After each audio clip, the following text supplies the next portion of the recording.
Hi, my name is McKenna Morales, and I am the Associate Editor with the Facilities Market. I sat down with Alicia Weber, the Executive Officer of Facilities Maintenance and Operations for Houston ISD, to talk about all these changes in Texas weather and how she and her team go about planning for these types of weather events. Check it out. Yeah. So, how do you prepare for weather events? Like you mentioned, it was hot over the weekend, and now you guys are chilly. As we prepare, as we find out that there is going to be some type of inclement weather, because we just had a winter storm, another winter storm this past winter break. I assemble the team. We find out what needs to happen. We work with the procurement department to make sure our P cards have the right amounts on it. We also secure the campuses. We make sure if it's going to be a hurricane or some type of storm where it's going to be a lot of water, we make sure all of the electrical is taken care of. We make sure that nothing is on the roof that's going to fly off or in the areas where they could fly away.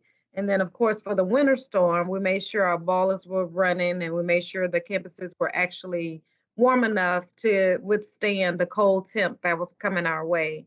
Um, Here in Houston, in Texas, you can have all four seasons within an hour, but to actually experience it over a couple of days and to see the ice, we want to make sure that if we did have any pipes that busted, we wanted to be on site as quickly as possible to address those. So assembling the team, making sure we had plans in place, and we know we were going to have to, kind of go away from those plans a little bit, depending on the type of emergency or depending on what we actually had to address. We have our documented plans in place. We meet as a team, and then of course we update as a team. So throughout the event, and then once the event passes, then we'll go out and make sure the schools are secure.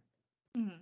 I can't even imagine what a shock to the system that would be because I just think about, especially in Wisconsin, the changes of seasons happen so rapidly that Right.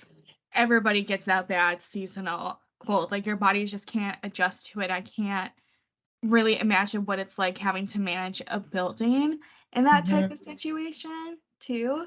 Not just the physical building, but the building of your body. So you Right. have to be able to withstand that as well.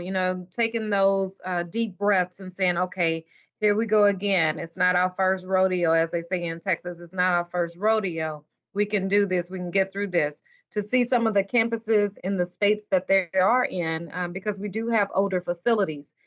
It's not just those buildings that we need to monitor, we're monitoring the systems as well, because it's those systems that are breaking down. It's the systems that are either swelling or freezing, and bursting, if you will. And so knowing how our bodies adjust or have to adjust whenever we have even something as simple as a common cold, just to see the buildings go through that as well. It's like it's taking that constant pounding and pounding and pounding. Not to mention, COVID is still very real. So I still have team members that are dealing with COVID that were actually out during the winter break with COVID and still trying to take the calls and still trying to address the situations. And so that in itself was a challenge, and then even dealing with family, who's going through something similar, even with COVID. So we know those systems are taking those constant poundings. So we just try to make sure we get out there in a timely manner to address whatever needed to be addressed for those systems and for the schools. We knew the principals were going to be anxious to come in and see their campuses, and we're like, okay, just wait a second, let us get it together. you Right. know Dealing with that can be a challenge as well.